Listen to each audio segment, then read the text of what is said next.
بسم اللہ الرحمن الرحیم۔ السلام علیکم ناظرین۔ وہ بچپن کا ایک دن آج بھی مجھے یاد ہے۔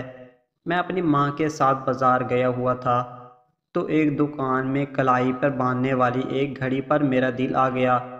میں نے ماں سے ضد کی، ماں مجھے گھڑی خرید کر دیں، لیکن گھڑی مہنگی ہونے کی وجہ سے ماں نہ دلوا سکی اور میں ضد کرتے روتے روتے ماں کے ساتھ گھر آ گیا اور گھر آتے ہی گھر سر پر اٹھا لیا۔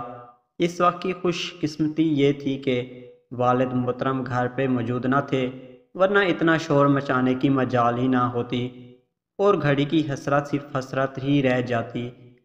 پر تقدیر کو کچھ اور ہی منظور تھا۔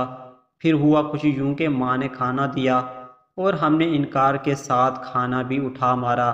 وہاں ماں کو تھوڑا غصہ آیا اور آخر کہہ ہی دیا، نہیں کھانا تو نہ کھاؤ، مر جاؤ جا کر کہیں، تمہارے نخرے اٹھانے کے لیے ہمارے پاس اتنے پیسے نہیں ہیں، دفع ہو جاؤ اور مجھے دوبارہ شکل مت دکھانا۔ تو انا بھی ہمارے اندر خدا نے دبا دبا کر رکھ دیا تھا۔ کچھ چھوٹا تھا اور چھوٹے بچوں میں انا کچھ زیادہ ہی ہوتا ہے۔ ماں کے یہ الفاظ سنتے ہی اٹھ کھڑے ہوئے اور منہ بنا کر گھر سے چل دیے۔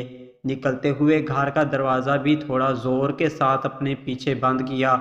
6 سے 7 گھنٹے میں نے گھر سے باہر جتنی بے فکری سے گزارے شاید ماں نے اپنی زندگی کے سب سے زیادہ تکلیف دہ گھر کے اندر گزارے ہوں گے۔ اس بات کا اندازہ اس وقت مجھے ہوا جب میں نے ایک مسجد کے اسپیکر سے اپنی گمشدگی کا اعلان سنا، تو میں نے گھر کی جانب رخ کر لیا۔ راستے میں میرا پھوپھی ذات ملا جو مجھے ہی ڈھونڈنے نکلا تھا۔ مجھے گھر لے گیا۔ جاتے ہی کیا دیکھا، ماں ایک ہاتھ میں گھڑی، دوسرے ہاتھ میں کھانا اور آنکھوں میں آنسو لیے بیٹھی میری راہ تک رہی تھی۔ مجھے دیکھتے ہی میرے پاس آئی، گلے سے لگایا، ماتھا چومتے ہوئے میرے ہاتھ میں گھڑی باندھی، بولا کہاں تھے آپ؟ تم نے دوپہر سے کھانا بھی نہیں کھایا، کیا حشر بنا لیا ہے اپنا؟ کہتی تھی اگر میں مر جاتی تو پھر آپ کی گھڑی کی خواہش پوری نہیں ہوتی، یہ لو گھڑی جو آپ نے پسند کی تھی۔ یہ سنتے ہی میری آنکھوں سے بے تحاشا آنسو نکل گئے۔